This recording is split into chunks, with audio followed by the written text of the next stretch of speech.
aux entrepreneurs de l'Atlantique. Je m'appelle Lisette et je suis coordonnatrice du recrutement au Student Herald. Il s'agit du premier des 4 balados du côté régulation de la série PPIA Main-d'œuvre.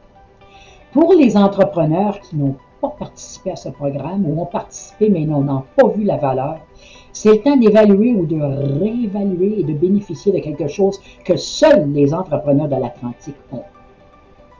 Le programme Pilote Immigration Atlantique a 4 étapes, dont l'une n'est pas obligatoire.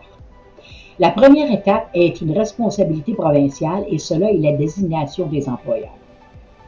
Ce balado couvrira la première partie. La deuxième étape est l'approbation qui encore est une obligation provinciale.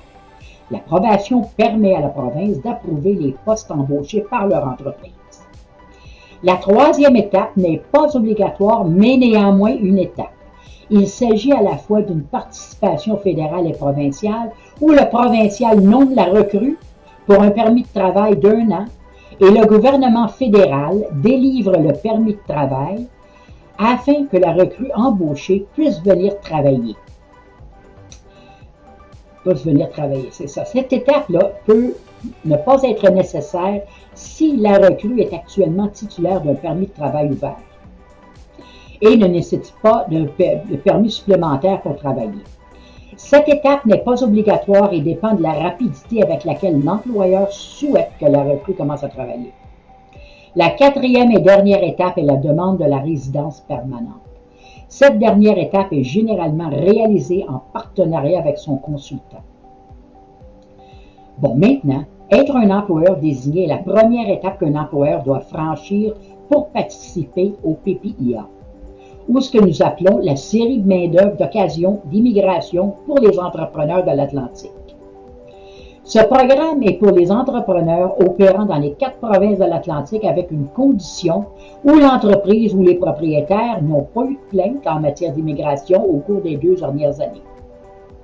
J'ai pris la liberté de prendre la Nouvelle-Écosse comme exemple dans mon balado. Mais les 3 autres provinces de l'Atlantique ont des programmes similaires et en connaître un ou l'autre expose vos connaissances à l'exception de quelques différences mineures.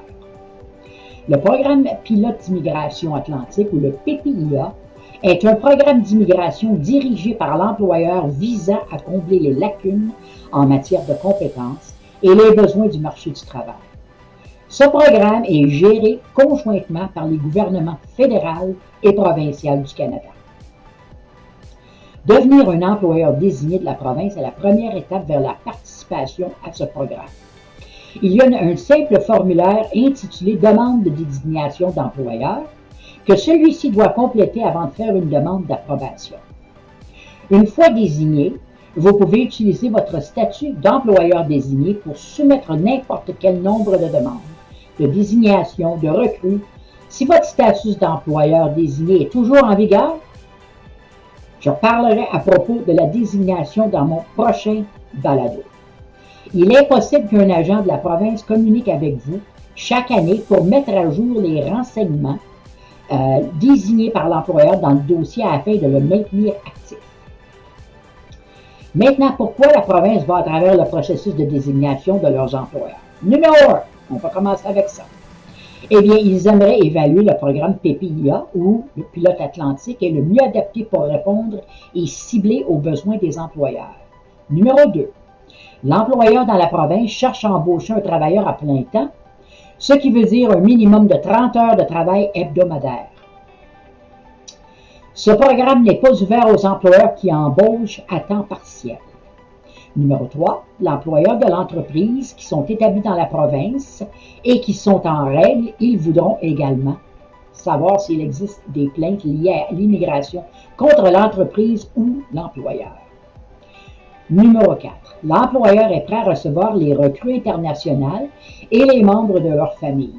Ils sont également disposés à répondre aux besoins d'établissement de la famille ou de l'individu s'il est célibataire. Les besoins d'établissement sont généralement satisfaits par les agences d'établissement nommées par la province.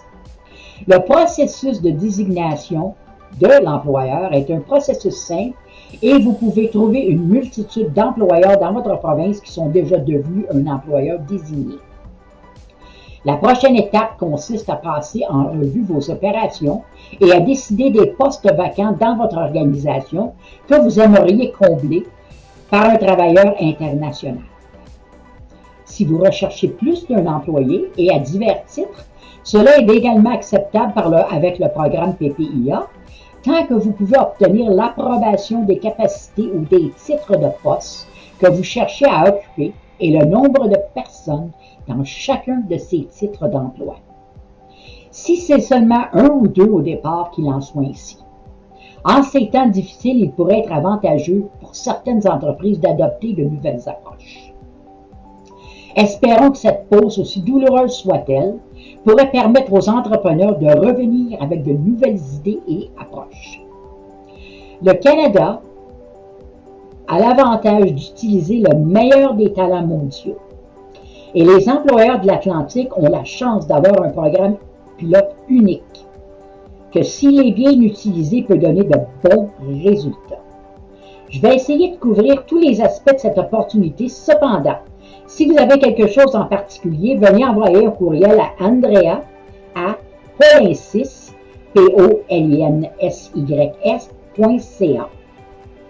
J'essaierai de publier un balado à tous les 3 jours et je m'ouvrirai aux questions et réponses et aux consultations avec les employeurs de l'Atlantique.